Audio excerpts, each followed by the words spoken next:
Welcome to Right Hand Drive Guys, live from the Abina parking area in Abina, Japan. I'm Bobby, this is Aaron, Yo, yo. and today we are going to be talking about our experience at Wekfest, Japan. This was like probably 4 or 5 days ago, but we've just kind of been straight out on our trip that we still kind of figured it was worth the coverage. So we'll get it started right off. Wekfest Japan, obviously Wekfest started over in San Francisco, USA, and now they have kind of expanded, across the world, really, right? Yeah, for sure. They're definitely in Japan, and it's one of those car shows that really brings in the American influence. Yeah, guess I you could say. agree. You could see it as soon as you walked in. A lot of Californians. Yeah, or people that wanted to be maybe from California. Yeah, 100%. Yeah, and so we did make it there a little late. Where I said our trip is kind of packed. We made it there just a little late. I think we were hitting a bunch of up garages beforehand, right? So Right. we were just trying to find some awesome parts, and sometimes you get carried away, and sometimes you make it to Wekfest 45 minutes before they close. Still didn't disappoint. Yeah, no, I mean, we It got to was- see, Yeah, it was solid. yeah, Lots of cool cars. lots of cool cars. If you've ever been to a Wekfest or seen coverage or whatever it may be, then you know it really brings in a broad range of cars. And here in Japan, that there was no difference. We saw pretty much everything. USDM cars, Euro cars, Right, JDM cars. High-end, like, Porsches, Lamborghinis. Like, Right. Had There a little was- bit of everything. It was pretty sick. There was a lot. So we walked in, like we said, 45 minutes left to go, and we just hit the ground running. Pretty much we split up so Yeah. that we could see every car that we wanted to, or hit every vendor that we wanted to. Right.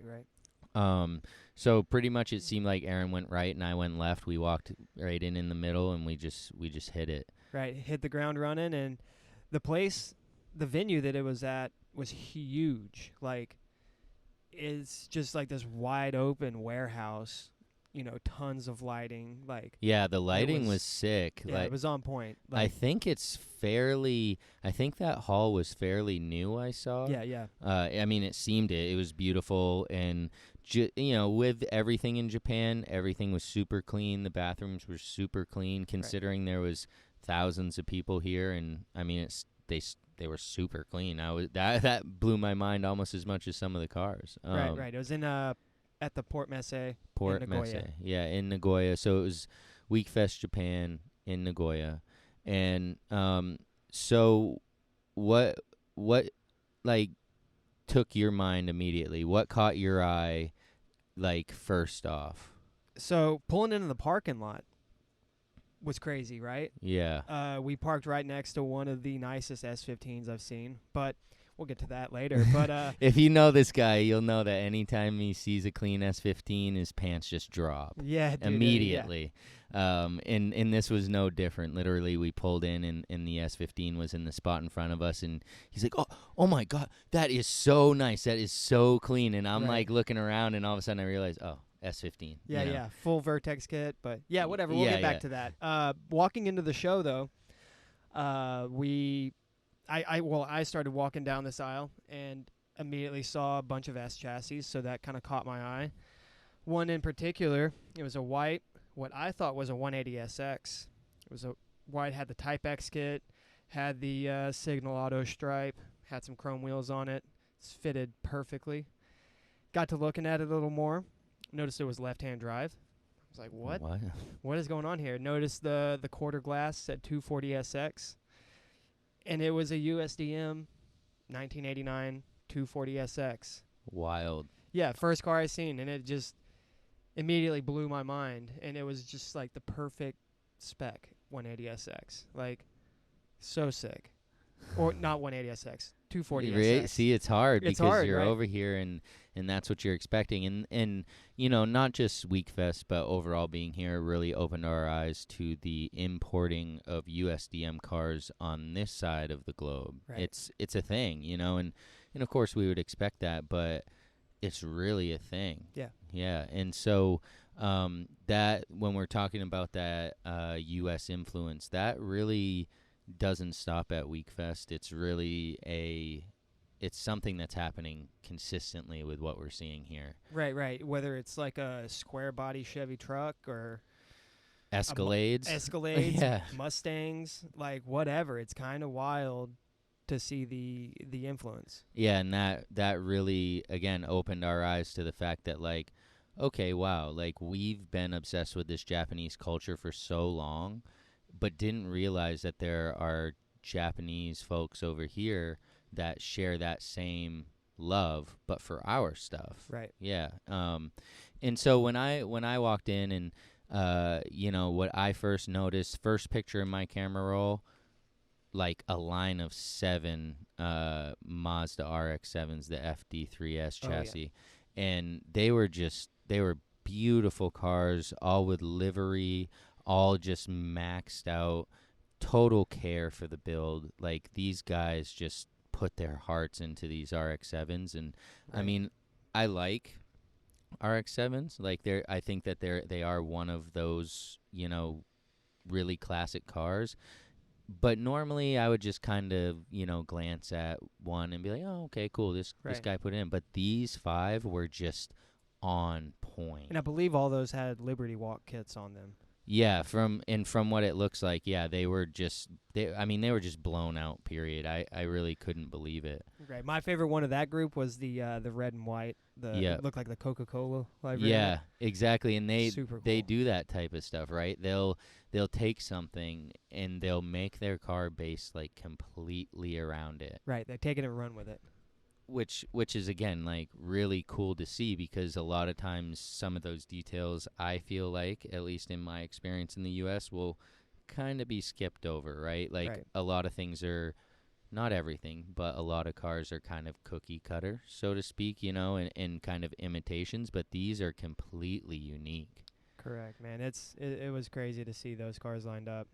So what did you see there that you were just like, what the heck? Like, what is this? This guy is crazy.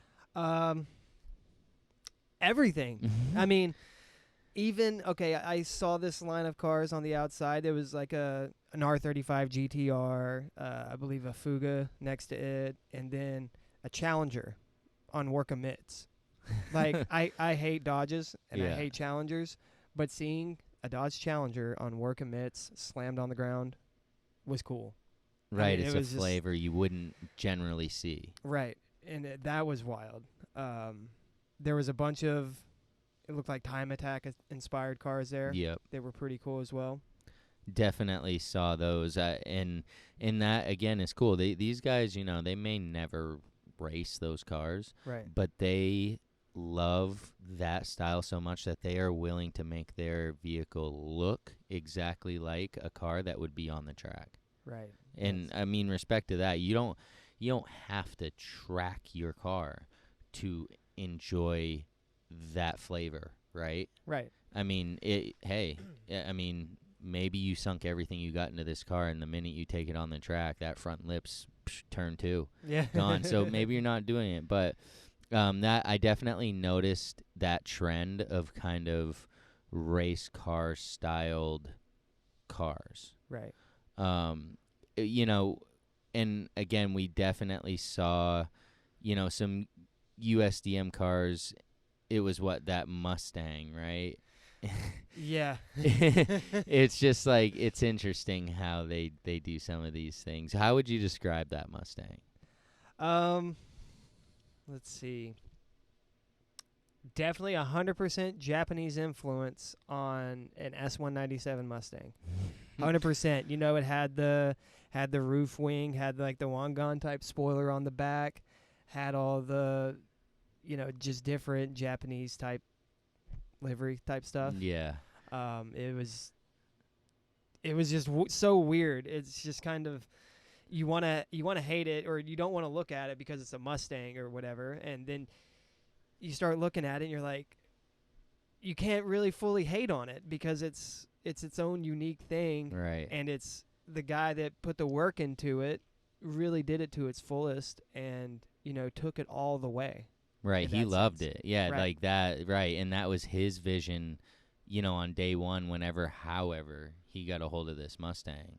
Right. And come to find out, it was actually featured in Tokyo Auto Salon, right? And, Right. And it's, it's definitely a respectable car, but, when you're coming to Japan looking for these, like, JDM artifacts, and then you see a tannish Mustang, like, blown right out, you're just kind of like, oh, man. Like, Right. But, again, no hate on him.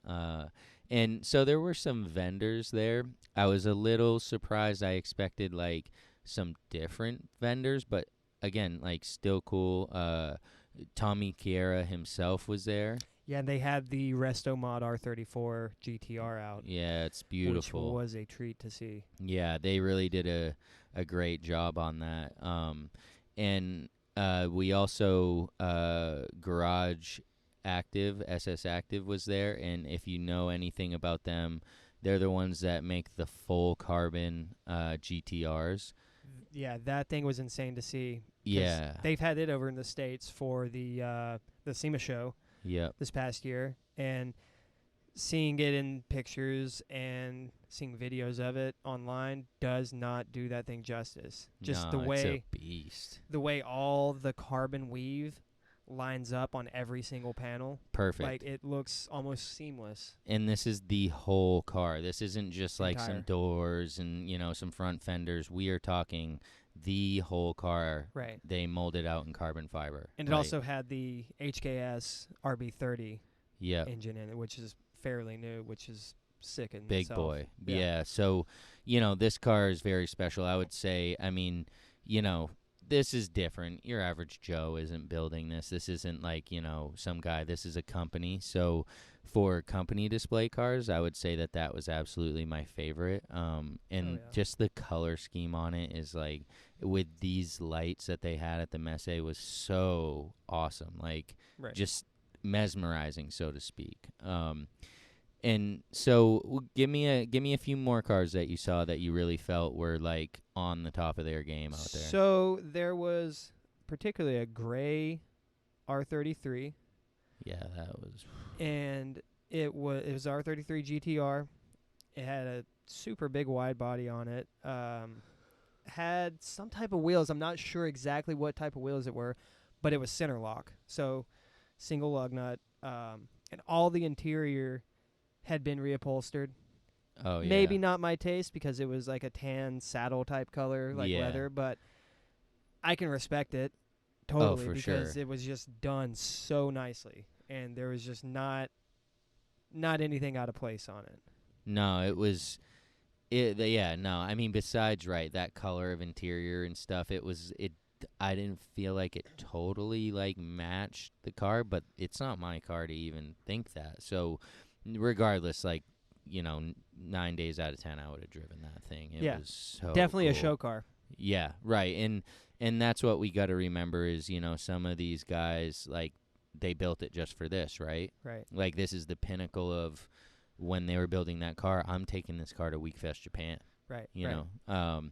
So one thing that I really enjoyed was they had some CRXs and some other Hondas that, like, were really awesome, like, really clean, like, totally reconditioned. Like, they had an 87 CRX that was just mint. Like, so mint. Like, and again, that 87 CRX was, I don't remember what company that was, but that was one of their cars, and sitting next to it, they had, like, a super low mileage yellow NSXR. Which was insane, too. So they really brought, for a Honda company, they really brought their A game.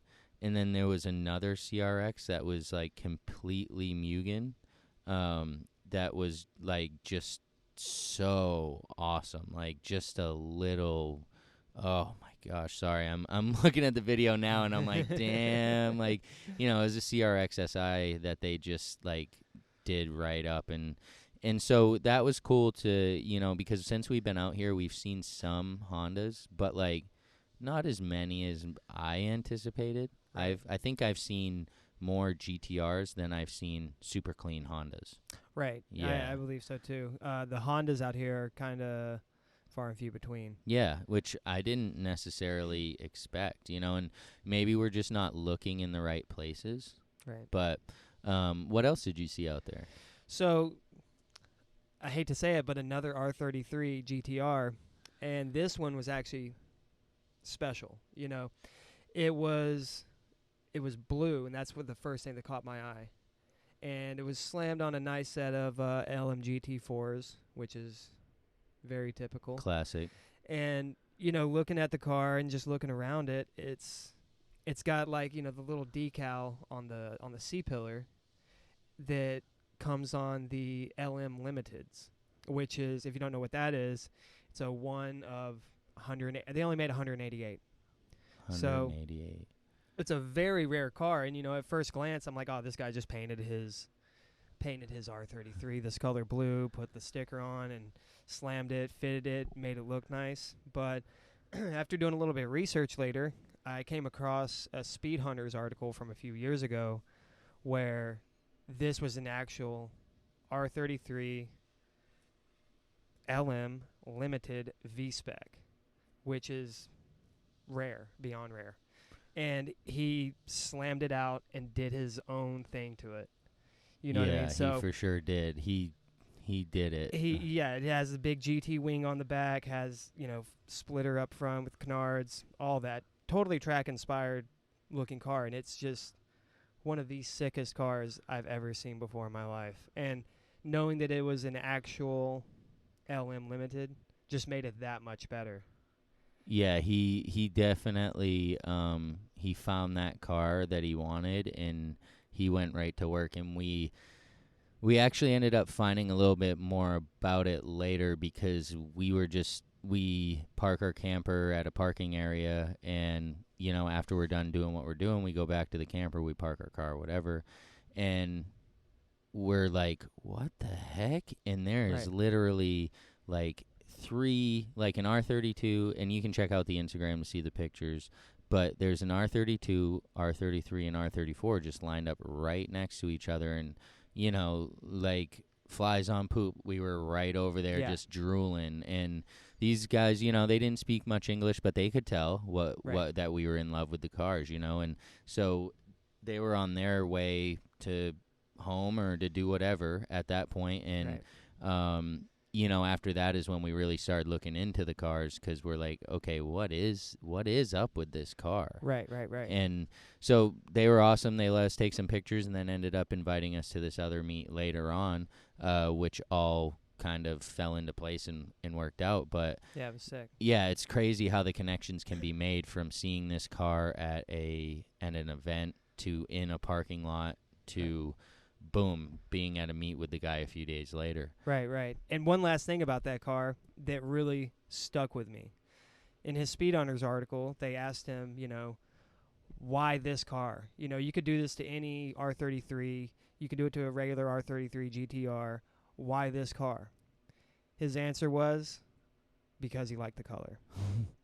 The man knows what he wants. Right, and that stuck with me. And, he liked the color, and he built the car to his spec regardless of what other people might think. And I just thought that made me like the car even more. Yeah, like, so me being a purist and seeing the car up close, I was like, all right, what is this guy doing? Because he's got the whole interior stripped out. He's, completely modified this thing, which is what obviously he wanted to do. But me, I'm like, man, what is he doing? This car is so rare. Like, but to him, that's not what it was about. It was the fact that he liked that color. There was only 133, right? 188. 188 of that color made. Like, why sit there and keep it all, true to its form? Like, that's not his style. So there, at the end of it, I was like, all right, like, respect. You're not worried about that purist thing. You're worried about what you want, which at the end, at the core, that's what it's all about. Right. And he has also owned this car for over a decade. So it's not like it's just this fresh build that he got through some wheels. And this is like a well put together car that has been through many phases over the last decade plus. Right. Like I would love to have like really seen like let's just say a time lapse of you know how that car went from completely stock over that 10 years to the absolute freaking beast that it is now. Yeah, insane. And so, you know, it's kind of funny because when we're talking about the parking areas and like seeing these cars, you know, after Wekfest, we saw just like this parking area was like Wekfest version 2. It was crazy. Right. Like all of these cars that were just on this display floor are now rolling through this parking lot with all the owners hanging out. I ended up meeting a guy with a green R34. I saw it, I took pictures of it, and then I come out and it's parked next to my R34, and I'm just like, holy crap. Like, Right. Guy comes over, and I'm like, hey, is this yours? And he's like, yeah. And I'm like, dude, I love this car. This is my R34 right here. We end up following each other, you know, doing some direct messaging and stuff. And so it's just cool, like these connections that can come out of just a parking area, like a travel plaza, basically. Right. And they're all over. And Yeah. it's just crazy the random things that'll roll through at any given hour. Literally. Not even just Daikoku, but like just anywhere. Any of Anywhere. these parking areas. Doesn't just- matter. We've been to like 4 or 5, and at every single one, at some point or another, there's a group of car guys just, you know, chatting it up. Right. Like last night, it was just a random group of stages right Like outside of 12 our or camper. so. Like, yeah, 12 or 13, just all in their own unique way, just lined up. And it looked like a cool little meet going on. They were Yeah. all in a circle talking, shooting the shit. And it looked like a great time. I wish I could understand them. Yeah, no, seriously. And, you know, that's maybe where the language barrier comes into play a little bit. But, like, really? Like, they can tell. They can see it in our eyes. Like, we love these cars. We admire what they've done. And so that right there creates, like, an instant connection. Right. So let's get back to Wekfest real quick. So, you know, I had a little bit of excitement for a few Honda Beats that they had there. It kind of, it like sparked this like, oh wow, this is like a cool little convertible, different than the S2000, you know, that were made early on, so they're eligible for import. That, you know, you can kind of mod. They got like a little 3-cylinder engine. You know, they're limited to what? 660cc. So 660 it's definitely a K car. Right. So, you know, and you can, if you haven't seen a Honda Beat, you can picture like an S2000, like, you know, putting a can crusher basically and just shortened up and Through the engine in the back. Yep, it's a rear engine, which, you know, is unique beyond the NSX for Honda. So that's kind of a cool little thing. But so if you see me with a Honda Beat in the next few months, you'll know why, because I just was like, wow, like just a cool little cruiser, you know, like nothing beyond that. It's just a cool little topless cruiser. So what? Give us a few more little highlights of what you saw there. Just seeing a lot of S chassis, really, and you know, a lot of them inspired by drift cars back in the day, and just seeing the full extent of modifying these cars. It was just so cool to see. There was one Sylvia in particular. It was two-tone, blue and gray, and it was a factory two-tone, and it had the Brix headlights.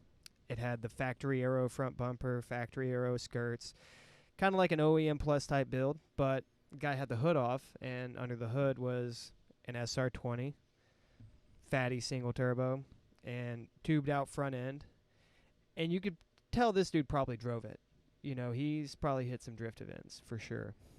And what was also cool is that he had an RC car exactly spec'd to his car, just chilling on the roof of it, and that was so cool to see. I mean, it was almost identical. Like, I took a picture of that too. Yeah, I was like, wow, like, and that's the thing, you know, that we've really noticed with the Japanese is their pride is just so insane, and their attention to detail. A lot of them, their attention to detail is just second to none. Like having an RC car that matches your car to a T. Right. Like, that takes effort. Like, you don't just pick that up over at the Don Quixote. No. No, you're No. not. You're like having that made because of the pride that you have in your build. So Right.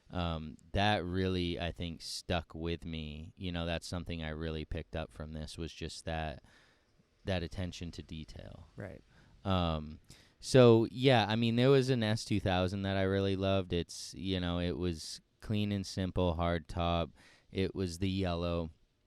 But what really tied it in with me was the Takata Green TE37s. And yeah, if you know me, then you know that on a Civic Type R that I had the Takata Green TE37s. And so anything I see that is done with those that's tasteful, I kind of gravitate towards, because, you know, it really kind of brings me back to the days when I was mounting those up on my car. Right. Yeah, and also, very unique car that I saw is a Honda. It's a Honda Civic, you know, EK body style. It was a 4-door. However, it's a hatchback. I don't know if you saw that. Hatchback. It was one of those things where if you walk by it too quick, you won't even realize it. I but probably didn't even notice it. It was a 4-door hatchback Honda Civic, and that was just kind of unique cool. in itself. Yeah, you're like double take, like, wait, what? Right. Yeah. I was like, that's pretty cool. I don't think I've ever seen that done before, and that was cool to see. And it was at, you know, one of the booths someone had. It was their car. I guess. And that's the cool thing, right? Is like, these guys will do stuff that is so unique, right? But subtle, like not like in your face. Look. It's like, hey, check it out. I got a 4-door Civic hatch. Ever seen one of these? Right. Yeah, you know, and I feel like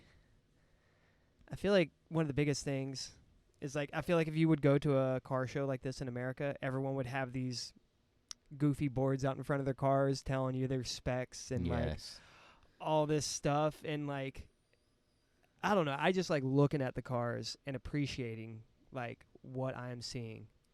And I kind of missed out on taking a lot of pictures and Ditto. like, just because I was just in awe of some of these builds and just seeing the attention to detail. I just really wanted to enjoy it and enjoy Taking it in the moment. And maybe if we were there for like 3 or 4 hours, you know, and did like 6 or 8 loops, we would have ended up taking more pictures. But again, with 45 minutes, it was kind of like, all right, let's get to it and ingrain them in our heads, you know, and remember them that way. I'm sure people were looking at me crazy, like, hey, what's this white guy doing just staring with his jaw dropped on the floor? Like, what is going on with this guy? Is he going to clean up that drool? Or? Yeah, and what I thought was cool, because, again, like, I was, like, big Honda guy, you know, for a long time. Always loved Nissans, too, but, like, Hondas were definitely in my price range, and where I was never, like, a drifter or anything. It was, like, one of those things where I was just like that front wheel drive guy. And so it was really cool to me to see, you know, I've always been a big fan of Joey Lee, Sticky Diljo at the Chronicles, and to see so many cars, so many Hondas rocking the Chronicles stickers or Sticky Diljo stickers was just so cool to me, because I know how long he's been working at that and just like, you know, really fabricating his personal brand. Right. So to see the support that he's getting all the way over here, I mean, granted, he does invest a lot of time over here in order to build that, but just seeing it was like kind of like a proud moment for me. Like, okay, wow, like this guy is really like reaching a lot further than I had realized. Right. Yeah. He's put in some work for sure. And that was cool to see. It kind of brought me back to America in that sense, you know, seeing those, because back in the day, you know, at the Import Alliance meets and stuff, the showcase cars, all the nice Hondas would always be rocking the Chronicles or whatever it might be, and that was really cool. And to see that he made it over here and has an influence in itself. Right. You know, it's cool. It really is, right? And so with that, a few of the Hondas, it was really cool. Their liveries, they'll style their liveries after like kind of old school race cars or whatever it may be. And so it's just like, their flavor is just like so cool. Like Right. it does take me back, like let's just say 15 years to those videos that you would see of like these Hondas on the highway with like these crazy liveries with ITBs just cranking VTEC like right. Screaming. yes, and it's like you want to so bad like find the owner of this car and be like, so where are you guys gonna be at later? Right. Yeah, because that's where it really goes down, Oh, right? for sure, yeah. And so anything, did you see anything that you really, beyond the Civic four-door, that you just really didn't expect? Yeah, one of the vendors there was selling just straight up American car dealer license plate frames. Yeah, Like, it was dude, weird.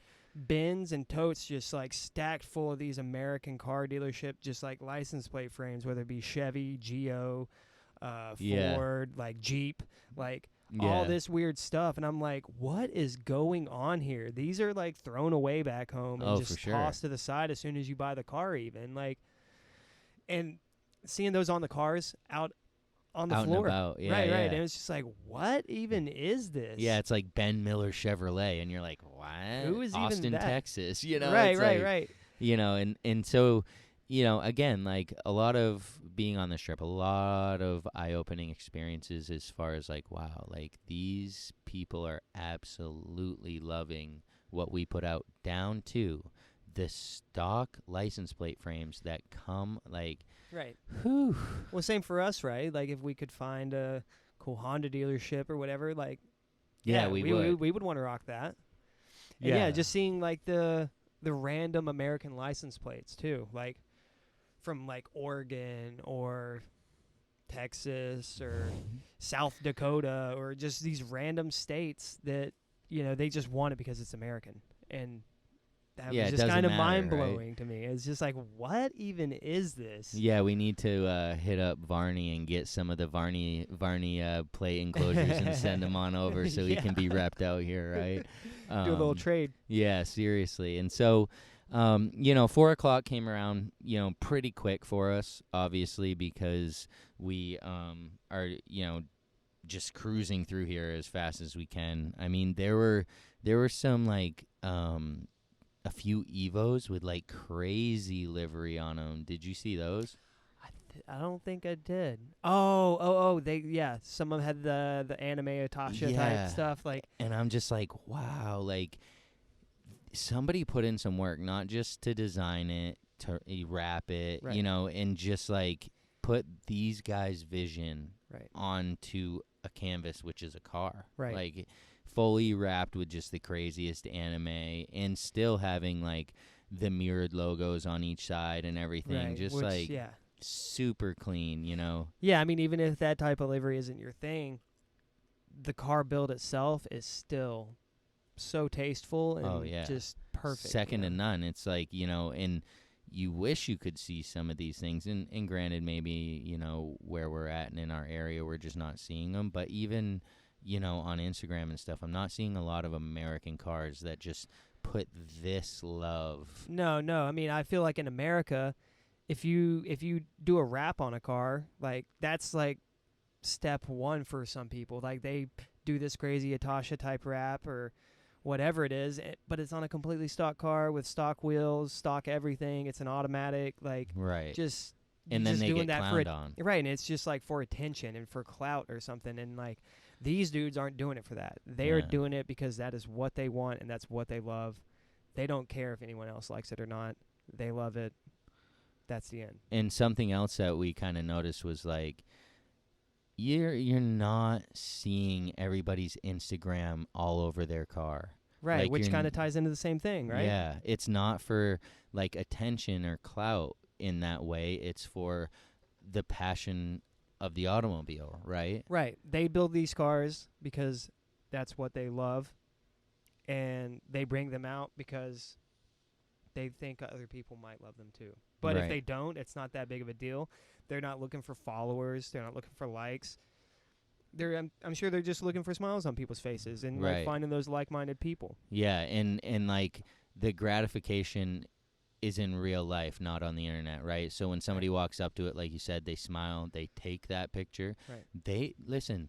They don't know who to tag. I don't know who to tag Right. on any of this, and Right. they don't care that I don't know. I saw it. I took the picture. It's in my memory now. Right, yeah. I was hard pressed to find some of these dudes on Instagram. You know, you'd have to Oh, go well, to you're the. kind of a Dick Tracy when it comes to that. I'm like, yeah, no, I don't know. You're like 3 or 7 minutes later, you're like, hey, look, this is him. Look, oh, wow. And I'm Right. like, dang, dude. Like, Right, because I wanted to find him because I wanted to know these stories with these cars and like the background of these dudes and like I knew that there was more to the story. right. You know, it's like I just wanted to find out, and yeah, it takes a little bit of work, but like for instance, like the R33, finding out that he got that car just because it was blue, that was just so cool, and that made that car so much cooler.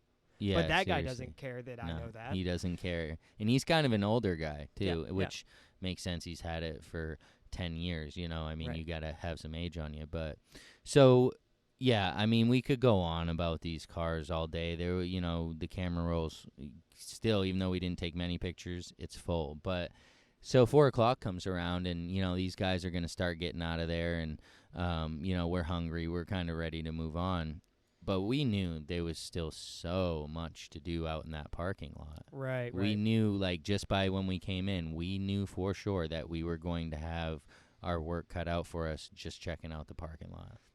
Right, and some of these cars in the parking lot I think could have been in the show, but there were some sure. others that they were for the streets. There were some drift cars out there that you could tell that they've been driven hard. Right, them and the boys have hit the circuit a few times. Right, sure.